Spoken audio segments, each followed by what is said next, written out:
down the road. But yeah, I don't think it's wonderful results. I think it's just a good opportunity, if anything, to kind of get a little bit exposure in a new crowd. So that'd be probably my primary thing, and obviously to get some more viewers coming in, just some fresh faces, fresh opinions, because we can. I think both shows can certainly benefit from some new ideas and new thoughts. Yeah, we definitely cornered our corner of the market, but we need to get out of that corner. Pretty sweet. All right, everyone. Welcome to SEO This Week. This is episode 116. I am joined by my faithful friend, Ted Kabitis. Say hi, Ted. Hello, everyone. This week we are going over, I got 10 stories, really 8 if you count the 2 videos I'm going to highlight just to kind of help you out from last week to bring that together. But some of the stories I have actually will generate a lot of thought and conversation. So I think this is going to be a great episode. No special guests, no special topics. Next week, I want to go over spinning. I was going to do it this week. I just didn't have time to put something together properly. Go ahead. Spinning is one of my favorite gray hat things out there. And I've had some success with it, but I think the potential for next generation spinning to just, completely rewrite articles in flawless grammar is amazing. That's a frontier right there. And we know that like news sites out there already have some of these as high-end enterprise solutions. But when that comes down to being commonplace, I mean, that's going to be huge. Yeah. I don't know what Google's going to do at that point, because how do you catch somebody that is completely rewritten an article so it means the exact same thing but in totally different wording? Well, you can't. And that's what's wonderful. A lot of people say that spinning is dead, it doesn't work. Well, spinning... stupid random phone call. Yeah, I agree. Spinning's not dead. Auto spinning has always been problematic because it produces garbage. But if you handcraft your spins, you get flawless spins every time. And the problem with handcrafting the spins is that, that takes work. And if you can get AI that understands proper grammar to handcraft the spins, then you're set. I agree, and but I think I don't know. I'm not sure that we're that far along, but it certainly does raise a lot of questions for opportunity from the white hat and the black hat perspective. Yeah. But the downside is that to do it right, it takes a lot of time. And that's why I didn't want to actually try to tackle that today, because it does take time. And I needed to set some things in advance. And also, I think there's an opportunity for spinning and then maintaining entities like Joe was talking about, and putting those two theories together to create some really unique content off of content that's not unique at all. So I think that's good. Well, there's a whole nother school. Like, people are thinking, I'll spin for relevant content to rank for a keyword, but there are other reasons to spin in SEO, one of which might be just to respin your homepage so you get Googlebot coming back frequently for the updates. And just having those can get your website, very fast indexation and very fast updates. And so there are cool tricks you can do with spinning that are beyond just ranking for a keyword. Yeah, for sure. Like link building with your client, with your competition's content. That's pretty awesome. Alrighty, so let's go on to the regular topic before Ted and I get lost in this tangent. One of the stupid phone rings and completely breaks my concentration, which is easy these days. All right, hopefully you guys see the screen. Let's see what this happens. Ooh, that's even better. How's that? Better? Much better? Good. Okay, so first one we're going to cover is the Brighton SEO live streams. Last week, I shared a roll-up from one of the viewers. He did putting all the slideshows together. Well, here's all the recordings to go along with those. There's no like time breakdown here. So if you're really slick and you want to like download these videos and then re-upload them with the time brackets, that would be awesome. Otherwise, you just kind of have to wing it and figure out who is speaking and what to find what you're looking for. But I'm only going to show one here, but the part 1 and part 2 are there. They're about 3 and 4 hours long combined. So I hate it when they have long videos like that and they don't break them up into sections or put the time codes. Yeah, this is the third year that Authoritas has actually streamed Brighton for them. And you figure by now that they put a little bit more effort into it, because to me, you get way more exposure for your free live streaming if you did that and made it more useful for people. Yeah, it's very hard for people to, hot link around the web to parts of your video if you're not going to make it easy for them to do it. You just lose the viral. Yeah, for sure. I actually thought about doing hot linking for this show. I just changed the format for the descriptions where I put all the articles in there now, so everyone knows what we're actually going to talk about. And going back in and doing the hot link and saying this is where we talked about it, that might actually be something useful. But we'll see how that goes. It's I'm adding more work to myself for a free show. I'm not sure if I want to do that. We have any volunteers though? I'll make you manager. Let's see. Next one is Search Engine Roundtable. Is Google might change how NoIndex robot text works. So what's bringing this on is a lot of people were asking about why Google is ignoring or the NoIndex when you're trying to NoIndex a specific page or a specific folder inside of the robots text.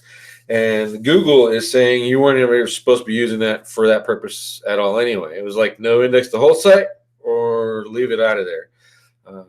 What do they call it? Bringing a knife to a gunfight or some crazy analogy that they did. But they're saying that you should be using the meta for NoIndex versus robots text. So this might be interesting. I don't know, Ted, do you like, we use it sometimes when we want to make damn sure that nothing gets through in a brand new site, or we have a complete copy on a dev server, but we have to have it live so the clients can see it. We use NoIndex in the Robots.txt and in the metas just to make, doubly sure that that's not going to get indexed.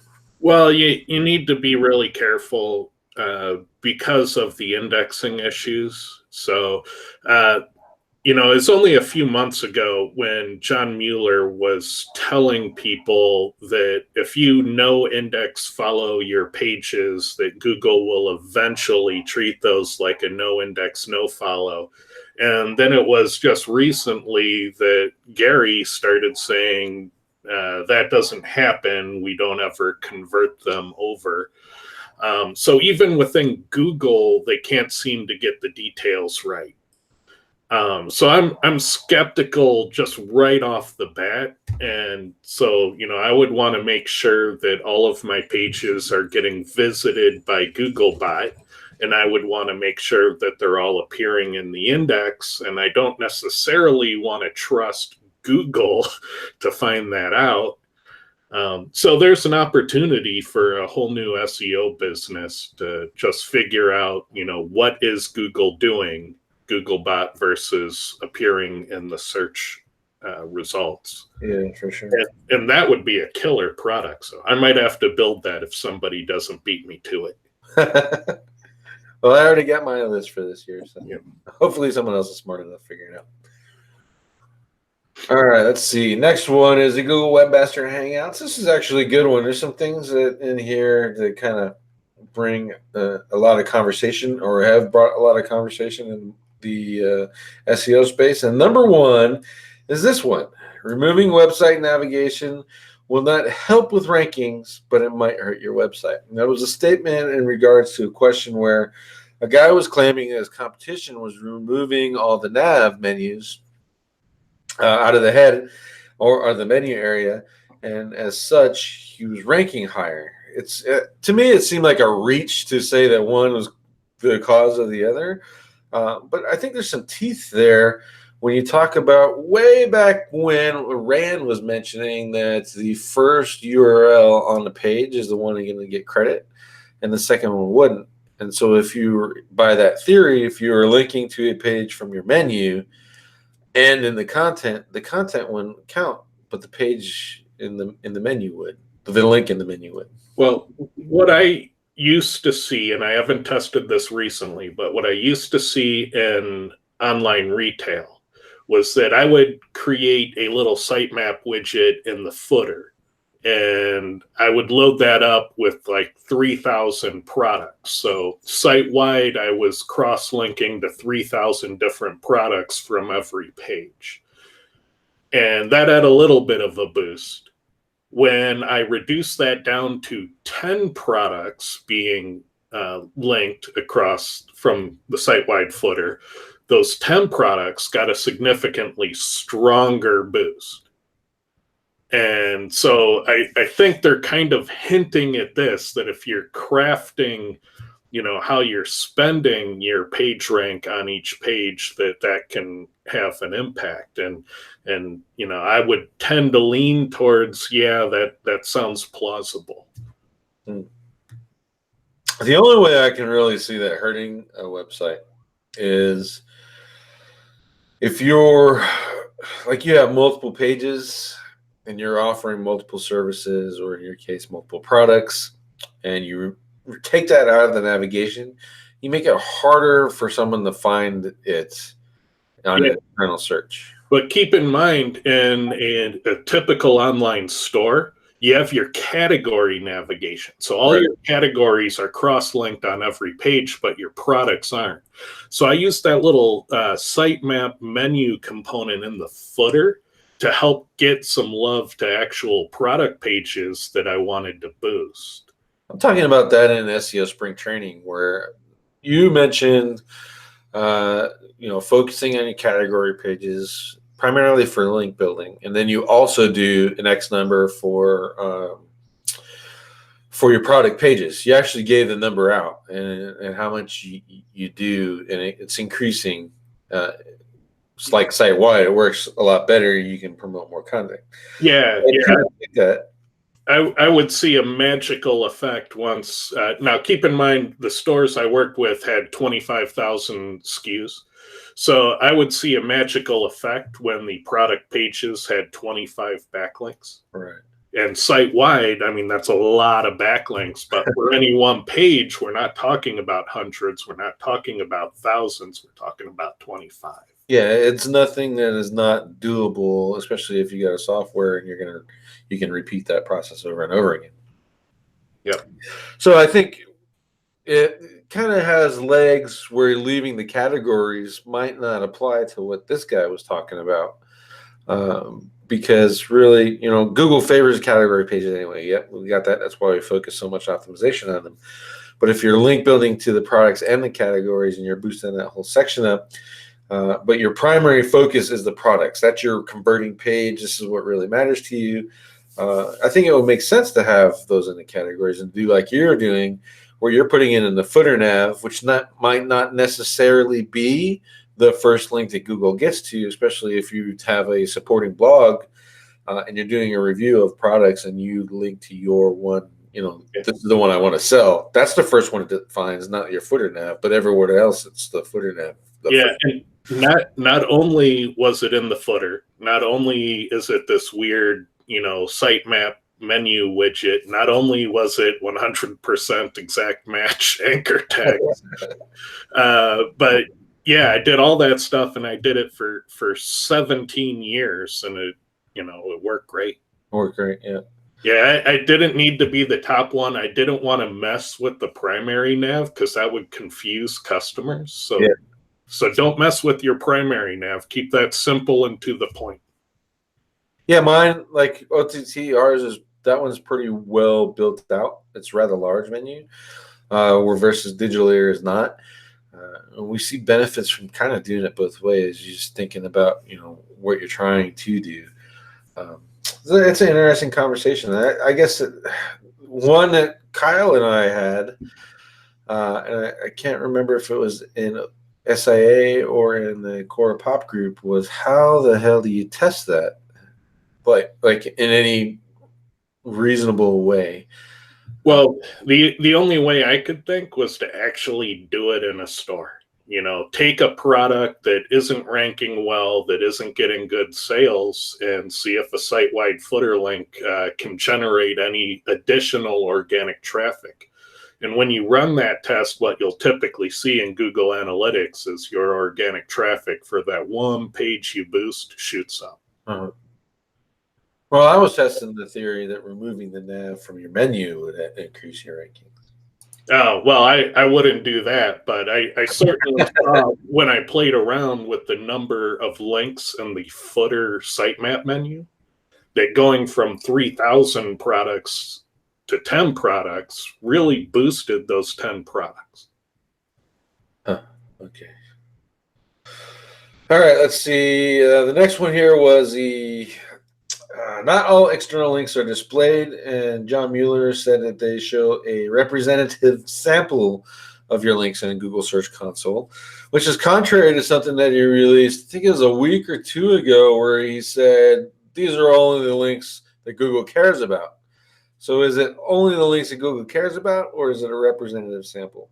And I think that's some mixed messages there, certainly for people to wonder about. And I think personally that's why like Majestic and Ahrefs exist, because Google's not going to show you all of them, and nor are they going to show you all the ones that actually matter, because if they did that, they would give you a roadmap. You had enough sites, you can make a roadmap of the links that matter across the niche, and just go out and build those, and you're done. And I think that Google will never do that. So it's pretty interesting. Any thoughts on that one, Ted? Probably not. Well, again, it's hard to trust Google because they haven't been transparent. So.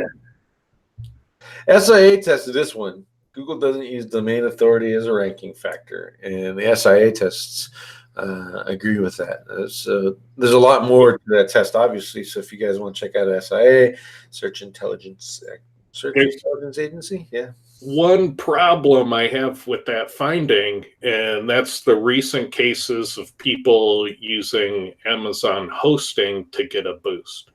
Because those pages are new URLs in Amazon, so why did they rank so much better than just a new URL on different hosting? That's also a good point.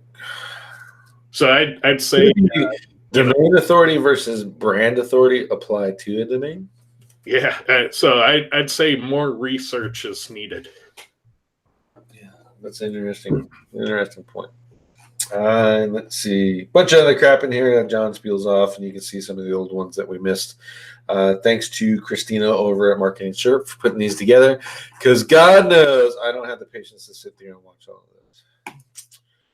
All right, let's see. Matthew Woodward. I haven't run any content from him, but typically he does some great content. Speaking of spinning, see if you can find his spinning tutorial. I'm not sure if it's still up or not. That's a good one. It's how I modeled. Ever since he started, he showed that I've been modeling my spinning that way. So either I use software and don't give a damn about how my spin looks, or I do it the way Matthew Woodward taught. So that'd be a good heads up for the spinning show. I really like his Buzz Bundle tutorial. Now, I don't use it, but I thought it was really clever. Yeah, it was good. Unfortunately, that software is trash. Yeah, you're lucky you don't use it. It's honestly, it was, compared to the web-based ones, the results were horrible. Just using the interface was horrible. I think it's one of their more. Let's go. It's because it's underdeveloped. It's very underwhelming, and it's just not worth it, in my opinion. But there's a lot of opportunity there, definitely, to leverage a tool like that. Yeah, well, I thought it was clever, but I trust your judgment on it being a crappy tool. Yeah, save your money. There's a lot of people that still use it. I'm not even sure if Matthew still uses it, but to me, there's just some better stuff that's web-based that makes it a whole lot easier. Let's see. So people up his factors. I think the biggest things here to recognize is that it's from his own experience and his own personal experimentation, and there's some case studies and official resources. The downside of doing one of these posts is you'll get a bunch of people like me and Ted to go, or just the internet troll. No, you're wrong about this. No, you're wrong about that. Or you forgot this. You forgot that. But there's 200 plus that people are commonly recognizing as the ranking factors. And then when you throw all the Quora stuff in there, now you're at like 1,200. So it's a great opportunity, though, to actually start working and worrying about testing and some things to test. So last week on SEO Fight Club, I think it was last week, everything's kind of running together. Ted went over his new testing software he's developing. I'm still waiting to get my grubby little hands on that one, but yeah, it's a perfect opportunity to set up some basic tests using TED software that'll get you into the testing mode and get the juices flowing. And I think you should take Matt's post here, the Google ranking factors, scroll down to the page level ranking factors, and there's your beginning test points. The URL containing keyword, title tag, meta description. In the core pop group, we're talking meta keywords. Do those even matter? A lot of people say yes, a lot of people say no. Correlation tells us sometimes. So these are really great opportunities for you to create some tests and leverage a testing tool that makes the whole process a little bit bigger. And go back and watch that SEO Fight Club episode, because they're talking about standardizing tests and sharing not just the test results to make yourself internet famous, but share your test method so people can duplicate it and verify and confirm. Or maybe they thought of something that you missed, or you over tested, or you did something and created a couple different what do they call it? Factors, and intermixed, and you kind of invalidated your test. But people won't know that, and people can't help you, and you can't help them unless you share the testing standards, which I think is a really bonus feature of that software that Tech created. On top of that, the stupid thing makes pages for you. And if you're a black hat crazy guy like me, you'll do a whole bunch of tests, you'll put them all together, and you'll create like 150 case studies and link to your SEO page and instantly rank. Well, not only that, I was thinking, well, maybe I should pull the Spintax engine out of Quora page and put it in it. It really is a black hat tool. Yeah, it could be. I honestly, to me, it would be worth it to put 150 tests together because I want to have a running set of tests to, peer review SIA, peer review some of the Quora factors, just because it's like really interesting to me, and I want to get more into the testing part where you and Kyle are at. But so I wouldn't necessarily use a spin, but I can see that really working really well. So. Can Quora spin text? Oh, you'll just have to wait and see. Quora 5.0, like the rest of us. It can in the Quora page tool, but the Quora 5 content report is going to be really cool if you need to park on keywords. So I would wait and see what Quora 5 has to offer before you go down the spinning route. Yeah. And I would also wait till next week to see Clint's spinning presentation. Yeah, the spinning one, and then once Quora 5 comes out, I'll show you how you guys and gals, how to use that for your link building and your page building. So we kind of all dropping all these little hints and stuff, but we're all waiting patiently for Ted to finish it. So yeah, I'm getting the fire. Hey, you said a month, so I'm waiting a month. I'm not going to nag you until like 3 weeks. Well, it's down to wrapping up the loose ends and testing the crap out of it and updating the Quora apps to be compatible with the new output files. Yeah, I hear you. I just the Quora Automator, what went into that, and I got a quote 30 hours for $65 an hour to add the page URL. I told the guy he was high. I was like, the developer made this program in like 4 hours.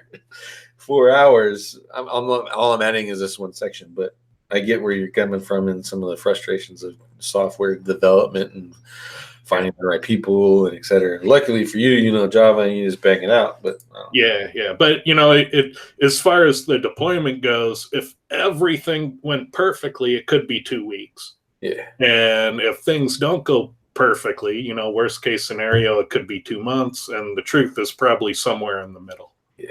Well, I think a month would be good as long as it comes out in time for me to start doing the Halloween and Christmas affiliate stuff. Then I'll be happy. Yeah. And I'm sure most people will too. Black Fridays, etc. So next one is rankclub.io. It's a new site. They've been putting out some decent content lately. And when I say lately, they have the anchor text guide in January. So hopefully these guys publish out some more stuff.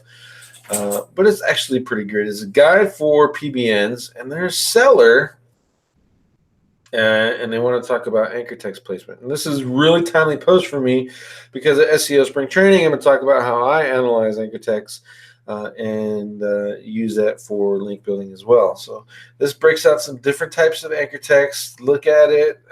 Mine gets a little bit more detailed into what they did, but some great anchor text placements.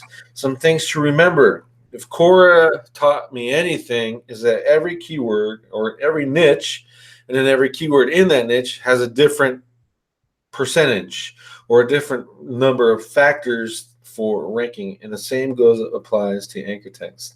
So this is a good starting point of knowledge. Don't go by these percentages and think of those as fact, and that's what you need to do. You need to examine each one of your URLs or that you're trying to rank, and look at those specific keywords you're targeting and sort those out. I'll do after the SEO Spring Training. I'll break that part of my talk out, and we'll also talk that on SEO This Week or SEO Fight Club, depending on which one needs content more. Yeah, people often think that Google is setting the bar for how you need to tune your pages, and it's patently untrue. You rank relative to your competition. So your competitors are setting the bar that you compete to. And with every different keyword, you have a different set of competitors. So you have to measure to figure out where that bar is at. And when you're looking at these numbers, if you think about it, let's say every SEO is following these numbers. If every SEO is doing 23% URL, 15% topic or brand, and 7% topic, and then 48% target keyword, how the hell is Google going to find the standout? So it's not that far-fetched to think that every keyword is different. You guys can see that for yourselves. Just go, if you want a good example, look like web design, any city, and then search some other crazy like best of, and you'll see the differences in profiles and how those percentages vary from word to word, city to city, etc. That'll get your brain going. This is an interesting post. Event spam and leveraging events to to increase your click-through, increase your exposure on a site. It's actually pretty interesting. It's using Schema, which is awesome. Here's the event schema if you guys have never tried it. It's, if you're actually hosting an event, you should be using it already. But you can certainly make up events, and that's essentially what this is talking about, to get a little bit extra more click off of the map. So is it spam? I guess spam is relative to the person that's looking at it. I don't really consider this spam. You're just kind of leveraging a feature and letting Google highlight some stuff for you, increase your CTR. And SEO This Week, coming on every Tuesday on YouTube Live, is an event. So if I wasn't a complete retard, I could be running an event every week on my GMBs to highlight that.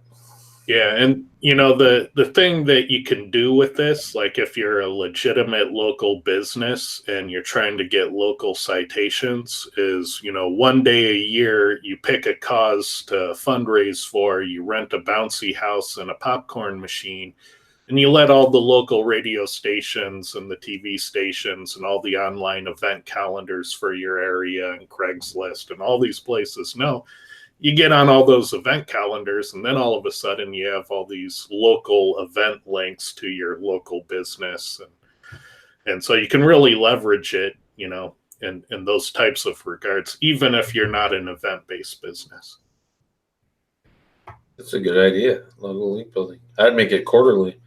There's plenty of, mental health month, suicide awareness month, that kind of stuff you can get involved in. And it's all a tax deduction too if you're a real business. So. All right, let's see. SocialInsider.io is how to add links to Instagram stories. If you're like me,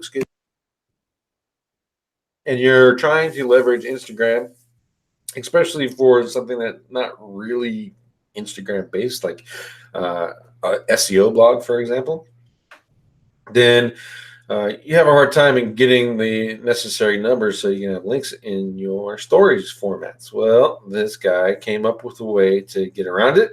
First, if you never used Instagram, learn about what stories are and then how you're technically supposed to add them up. And then some ways to actually do it without having the followers to meet the requirements. So certainly is something worthwhile, especially if you think there's an opportunity there to get some traffic from Instagram. I think it's untapped for a lot of markets, and then probably overtapped for some others. So another service that I recommend that you guys try out is this one, Get River. It costs $99 per account. You plug some information in there and fire it off, and then you build up your account and your followers. It actually works. So when I used it for Digital Ear, I was getting like 200-300 likes, etc., and a bunch of followers and stuff. So I'm getting ready to turn this back on for my account because I have a little bit more time to focus on Instagram, and I'm not in Washington State anymore, and I'm in Arizona where I like to take pictures. So I'll be able to leverage Instagram a whole lot more for both in Digital Ear and over-the-top SEO, and just for my own fun and gratification. So check that out. Instagram link building opportunity possibly, and then if not, some traffic generation at the back end of that. Yoast SEO becomes the first WordPress program to offer defragmented schema markups. Let me go ahead and start off with, I know that manually writing your schema is the best way to do it, and you shouldn't leverage a plugin for your schema if you can help it.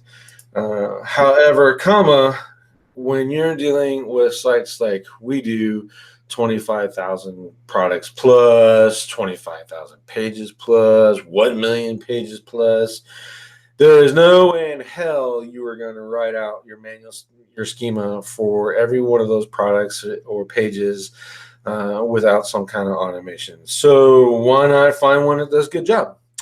And in this case, Yoast is actually doing a fairly decent job. I actually appreciate the effort that they put into this schema markup. There's some things that we're learning about schema and establishing your entity and using schema to do that. And they've actually got a lot of that stuff inside of there that helps leverage those entity types. Is it as built out as you can do on your own? No.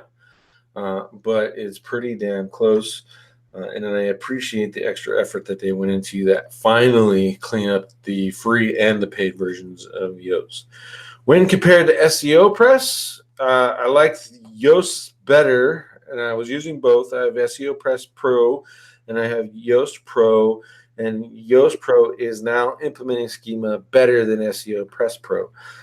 So certainly a bonus for them for there. There's still Rank Math. I've heard about them. A free tool all around. I have not had the opportunity to test them, and I don't have a test site to leverage that on just yet. But again, if you are a Yoast fan or you're looking for something where you can combine really good schema without having to add another plugin, it's probably a good time to give Yoast Pro a look at. I looked at their schema for their local business. It's a little convoluted the way that runs, that local business SEO plugin. Local SEO plugin is what it's called. What it happens is if you want to create a new location, it creates a new location page. And then you have to post. Then you have to 301 redirect that post to your actual location page. If you're like me, you have custom pages for each location, right? So you got to 301 that to the new page and then set up the schema. So that's a little bit of a pain in the ass. Hopefully they figure that one out. But the base product, Yoast SEO, the free and the pro version, is actually putting out some good schema. And here, this is Digital Ears for this episode. You see the video is already, I have the video SEO plugin add-on put on there, and it does a really good job. This could probably be fleshed out a little bit more, but for my purposes, what I'm really looking for is getting that thumbnail in search, right? So that's going to help. And then here's the article schema, and see how it's all nested into together.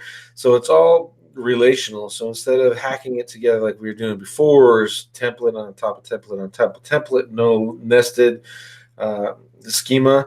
There's no hierarchy. This is all written out in the hierarchy. So if you don't know about this, just go to the SEO This Week post, hit it in the structured data testing tool, and look at how it's being implemented. Again, I like it. I think it's doing great.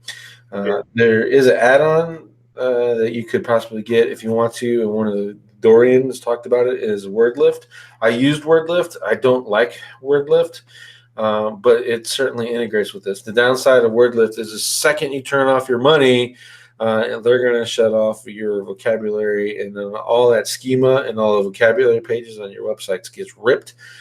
They tell you that you get the download if you want the download, but now you got to put that all back in there manually. So that's why I no longer recommend WordLift. There's a better way to do that, I think, is just kind of figure out how to do it and stay in line with this nested schema. The problem from the e-com standpoint with these kinds of plugins is the plugin developers don't understand the business requirements for like online stores.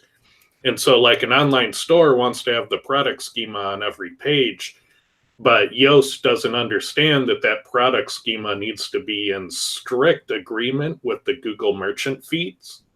And when they're out of agreement, those URLs get punished in Google Merchant Center. And so I'd like to see these plugins have tighter integration with feed management. Yeah, I think that's a good point. They have the WooCommerce integration. I have not tried that either, in full disclosure. So that's interesting.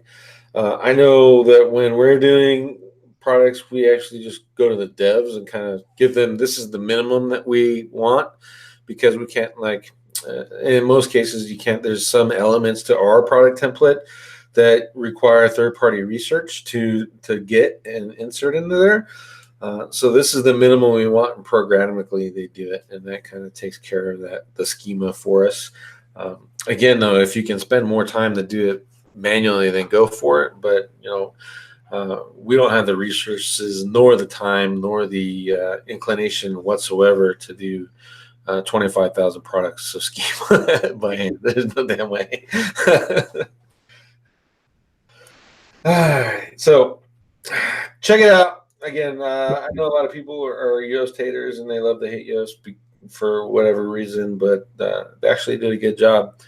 And you'll learn a little bit more about schema and just kind of checking that out, or at least look at a site that does it. On line with that, Martha Van Berkel from the Schema app.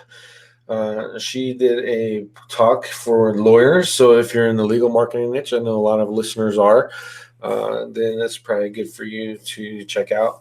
They are another product that is really good for schema implementation. Learning curve much bigger with Schema app, and so is the price tag. So if you're talking about again an enterprise store solution, 25,000 products, and you want to use their data highlighter to generate the schema for all your products, you're looking at a significantly higher price tag.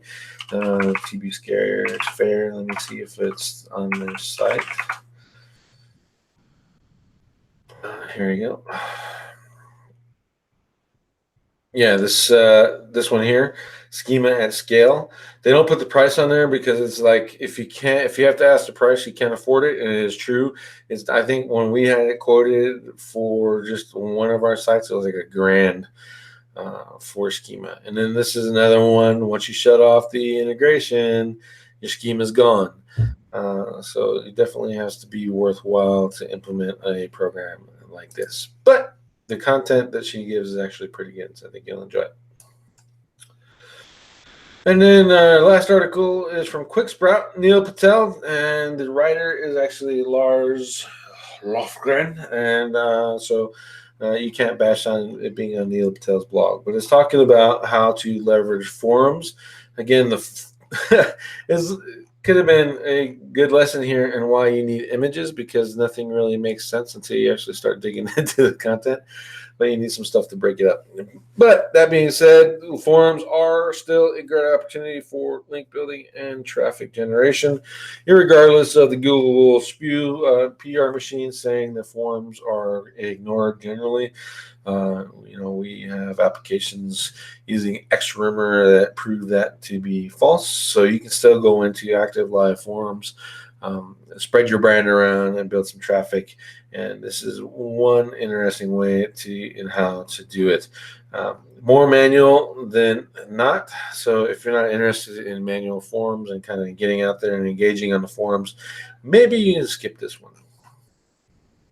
And that is it for episode 116, the news. Ted, you got anything new and exciting going on in the world? I know we've already beat Core 5 to death, so what else? Well, I think people would probably want a spoiler about tomorrow. So oh yeah, there is another show, isn't there? Yeah. So Clint and this other guy, Derek, from a different SEO group called Digital Planet, they compete on a ton of SEO related search terms. So search, SEO city name, you find Clint's company and Derek's company both in there going toe to toe. And so we're going to set these two guys down and we're going to talk about what they're doing, because I don't think anybody's ever taken two people going at a market and like just sat down and had a powwow and seeing what happens.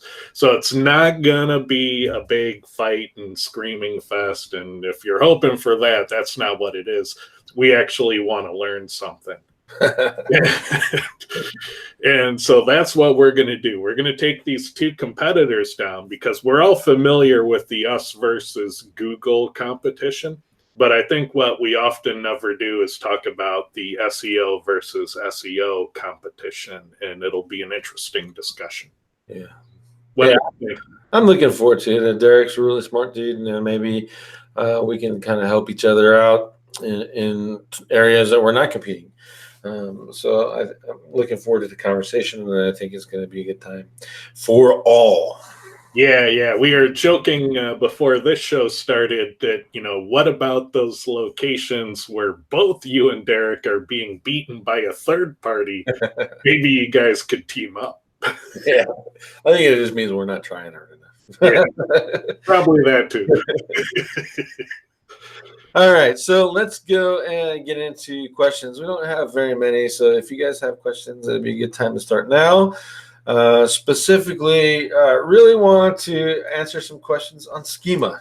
So I highlighted that in the show. So if you guys have them, that would be awesome.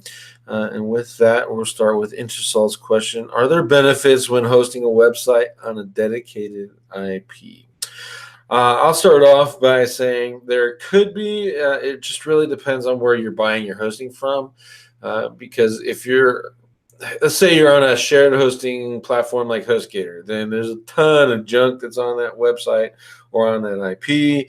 There's a ton of email issues, more than likely, that are created. So it's nice to get on a dedicated IP. There are people that claim there's some SEO benefits from that. Honestly, I haven't seen it, but I do keep all my sites mainly on the same IP out of just being cheap and not wanting to buy a new one. So To me, I would say that if you are in a market like you're in e-com and you got your SSLs and you sprung for the really expensive SSL and you want to keep everything clean and protected, then you might want to consider getting a dedicated IP for that website. Ted, do you have any other insights into that? Yeah, the risks are relatively low. So I'd say the SEO advantage is close to non-existent. You look at GoDaddy, you look at Wix, they have thousands, if not millions, uh, of websites being hosted from these massive enterprise servers. They're called blade servers, so they're technically one server, and they just add these blade components into it to help them scale and hold more websites. And then they can virtualize servers on those blades, and it's all muddied and commingled. The place where the IP helps you is that reputation, keeping it clean. So if you're worried that other websites are going to do like illegal activity and get onto blacklists, then you want to avoid those other websites. For example, there's always the remote possibility that not your website, but your neighbor on the same IP address gets hacked, and that hacked website starts attacking Google. What do you think Google's going to do to that server? Well, they're going to shut it down. And they may not shut it down in the hosting perspective, but they may take it off of index, things like that. Yeah, or is that crosses domain association? Yeah. Or they might throw legal force at the hosting, at which point that IP is going down. Yeah. So, if you're worried about blacklists, if you're worried about people taking punitive action against servers because of bad behavior, then it's best to have your own IP. Yep, for sure. Sean Michael for link building recommended sponsoring a football team. That works. Football, soccer, youth sports, etc. I did youth sports in Washington. Sponsored my son's high school sports program. They did calendars, and we put ads on the calendars, and it kind of helped, obviously sponsor the school. So that's certainly a good way to do it. The best person that I know that leverages that sponsorship local stuff is Kyle Roof, and maybe one day we can kind of get him on and talk to him about that. Yeah, with the event stuff, the trick is to get onto the event calendars for the local radio stations and TV stations, and I don't see the clear path on how to do that with the sports sponsorships, but I think they're different methods, so I don't think they're related. Well, I guess it really depends on the level of that sports and the amount of money that you can invest in the sponsorship. So, like a pro team, when they host and talk about new events and you're sponsoring that event, they advertise their sponsors at the same time. So, I guess it'll work better the deeper pockets you have. Yep. Let's see, Jordan Pierce, what are you putting in same as these days? So I brought Digital Schema again. Let me show it just so I can kind of illustrate. For the entity, and Jordan knows all about entity, it's really the same thing everyone else is using: Facebook, Instagram, Twitter, and Pinterest. And really, I'm going after the knowledge graph. That's the organization part. And then for local, I'm horrible on digital. I don't have any examples set up just because I don't have any time. But it's citations. I use the citation sites. I use Wikipedia if I have one set up, Wikidata if I already have one set up. The map goes in the same as the long link and the short link, so I get them both. The GMB website if I have that set up. And then when I'm looking at citations, I just use a metric, and that metric is DA. It's just easier. It's easy to do. And I pick DA 60 or above, and those go in the same as.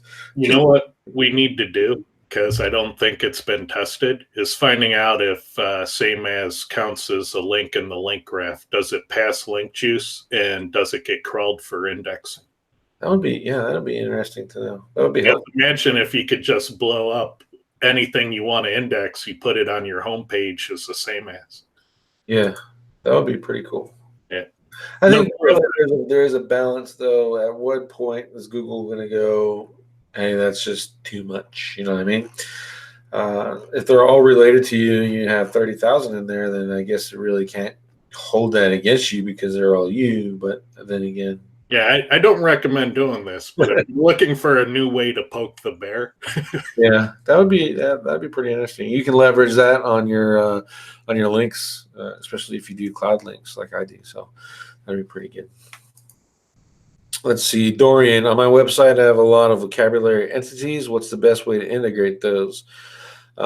These are dictionary terms for the content created with WordLift. So the WordLift integration, in case you guys don't know, is you have an entity. So let's say Google is the entity, and you have a vocabulary sub. It creates on WordPress. It creates a subdirectory called vocabulary and puts it in there, and then it'll pull in some information about Google, but it's really up to you to go in there and flesh that all out. And because you have to go in there and flesh that all out, if you're going to leverage it, you might as well start interlinking things. So you have Google as your top level in the vocabulary, and then you link to all of your category pages. You link to your other entities inside of there, or better yet, you again, since you have to go in there and manually flesh it out anyway, link to the pages that you're using that entity on. Which is another one of the things that I think WordLift is really sucking at is because they don't highlight a lot of that information. So what you do is, let's say you have a Google category or a Google vocabulary page. Fill out all the descriptions, flesh that all out, talk about what Google is, blah, blah, blah. And then these are the uses or used on, and then underneath that, all of your pages that you want to link to. And then you send backlinks to your vocabulary pages. Again, another thing that people just won't know, because you're sending backlinks to your vocabulary pages, they're running up through your supporting document pages, where all this content is at, and that's, again, fleshing to your money site. So now you have a tier 3 internal link building structure. I recommend, honestly, because WordLift rips all that out, even the ones that you manually edit, that you just start getting in the habit of creating glossary posts anyway on your own. Create your subfolder of vocabulary, make 100 or so, and just kind of bang those out as you go, and make that part of your internal site process. So that's how I would leverage those entities. Ted, I'm not sure if you, because you're really core focused, are you digging into that vocabulary entities and stuff like that? well, on the schema side, no. I've looked at a lot of these tools, and I've always shied away from contextual links because my personal preference is they always look super spammy and not here. So if I'm trying to sell something on these pages, I don't like them. And I get that they work. Like, obviously, they're links and they boost the content, and the anchors are highly tuned. But like from e-commerce standpoint, I always found that like a menu widget in the footer also does those same things and is often easier to deploy and own and custom build. And well, there's two ways to in WordLift's case, there's two ways to do it. Is you can set it up to link automatically to the vocabulary or not, and I chose not to, but for that very same reason. I don't want you to go anywhere but where I want you to go. So why would I give you 10, 15 opportunities to leave to go see a vocabulary page? Is going to give you, at the end of the day, it's going to be no value to you. It's for me, it's for Google. yeah. So just throwing those in the schema and not linking to them is the best application, in my opinion. Well, and if you need that SEO link, having the sitemap menu in the footer that no human being is ever going to interact with gets you into that link graph. Yeah, so, for sure. Let's see. Intrasol, thanks for the answers. Please advise if it lowers the speed as it requires one or more server to render the info. I'm assuming he's still on the dedicated IP. As it requires one or more server to render. Well, typically, rendering a web page on an enterprise scale involves many servers because your database is separate from your website. Your website might actually be a collection of 5 different servers that are round robining, sessions. And then you probably have a CDN, which could be a collection of dozens or hundreds of servers that are serving up other independent resources. So all told, rendering a web page, plus all of those tag manager tags that are going out to God knows where, you might be contacting 200 different servers in order to render a single page. So very rarely is a web page just a single server. Yeah. I think if you want a good illustration of that is look at Amazon, their cloud hosting, search host WordPress on Amazon, and the first listing that comes up is their actual tutorial on how to do it, and they explain the build out. And we have a site set up like that. It's on a client site. So what it does is the database is hosted on a server. The live version is hosted on a server. The developer version is hosted on another server, and those all feed into yet another server that actually services the website. So it combines both of those two data points together, the WordPress files and the database, to host the website on that third server. And then as the traffic increases, so do the instances of that third server. So that's, if you're talking about scale and you're getting into that, it makes your site incredibly fast. But then again, it also costs base $450 to leverage something like that. So, and to answer your question, will it lower the speed and make your site faster? Obviously, if you have a good host on a good dedicated server, then certainly. Assuming that it's optimized correctly. Let's see. Another one is how to implement schema in a multilingual site. Honestly, I don't deal with a lot of multilingual sites. I thought about getting Digital Ear and Over the Top put into Spanish, but since our level of Spanish-speaking employees is 0, it didn't really make a lot of sense to me. I just went through the whole JSON LD spec, and I didn't see any nice controls for language indication. So I think that's all still just hreflang. Yeah. So that's a separate beast from schema. Yeah. Now you can do your schema in different languages. So on the Spanish page, do your schema in Spanish. Yeah.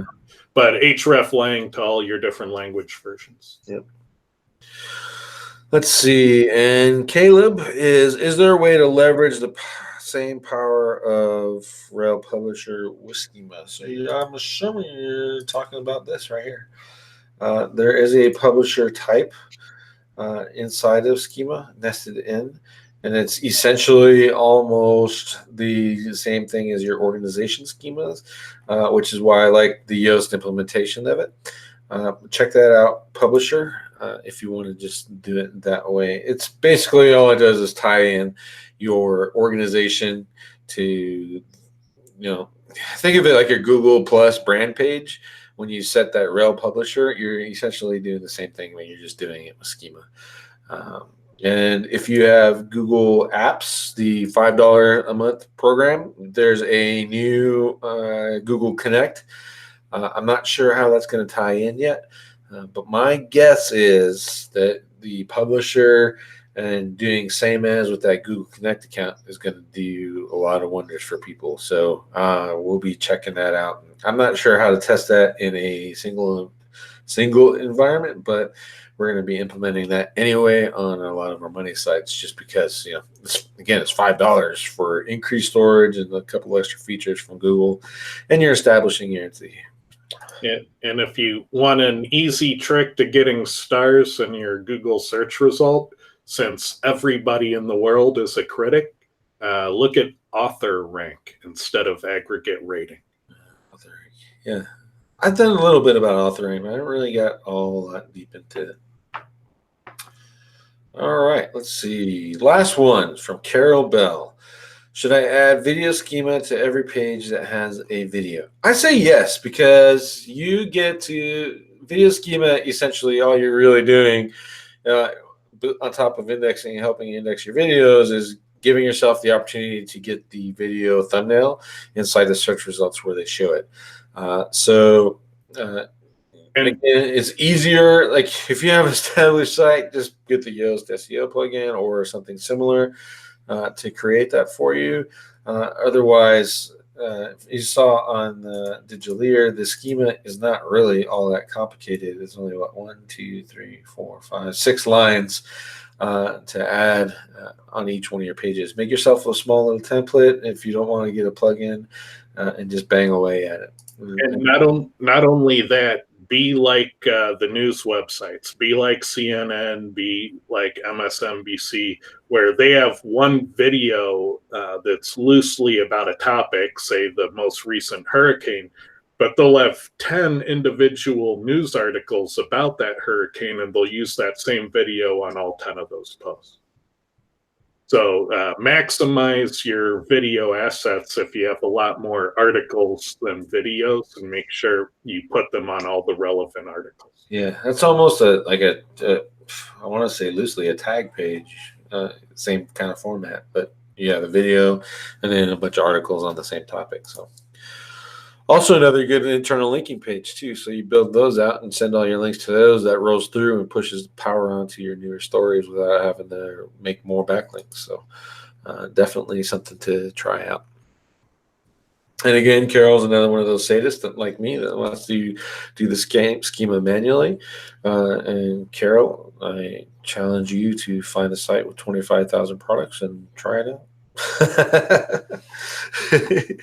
It's honestly, I don't want to just make engineering custom build it, then you'll get what you want. Yeah, that's honestly, it's got to be the best way, because you're gonna have to automate it at some point. And the only reason I'm harping on that is because a lot of people are teaching do it manually because it's the best way, but they're not addressing scale. Or when you ask them about scale, I just do it manually. I always do it manually. And then it just kind of leaves that grain of doubt, and you want to pull the bullshit card. And you lied about this, so what else are you lying about? And it's just, don't put yourselves in that position. Yeah, if you have 500 products, you're going to spend 1 to 3 days doing it, and some people can afford to do that. If you have 25,000 products, you're looking at spending 3 to 5 months doing it, and that's really hard. Well, that's great if you're on a recurring monthly. What did you do? I wrote schema. This is the exact same thing for 500 products. If you can hire an engineer to code it into the website based off of database fields, then that's the best way to go, because then you get exactly what you want, and it's managed through your product CMS. And you don't have to go in every time they add a new product. Yep. Or 500, which one of our clients does, like 500 a month they add new ones. So, okay, I think that's it. We've been here for an hour. We talked about schema. We talked a little bit about event SEO applications and some of the ranking factors. Again, tomorrow, SEO Fight Club, Derek Wozniak and myself will be just banging out and talking about, our ranking successes and probably ranking failures too. Derek's not shy, and neither am I. So, but looking forward to that. And that'll be tomorrow at 11 a.m. Pacific Standard Time on SEO Fight Club. Yeah. If you guys have questions about trying to dominate a niche with SEO, tomorrow is the show to bring those questions. Perfect. And again, follow-ups. Next week, we'll talk about spinning, and the week after, I forget what the hell we were going to talk about. Anchor text. So with that, I will request again, please hit the thumbs up or thumbs down. Doesn't matter to me. It's all engagement. And hit the subscribe button. And don't forget the little bell to get notified when everything comes up. And I will see you in Phoenix if you're around the Tempe area for SEO spring training. That starts, the festivities start Friday at lunchtime. Otherwise, see you next week for episode 117. Bye, everybody.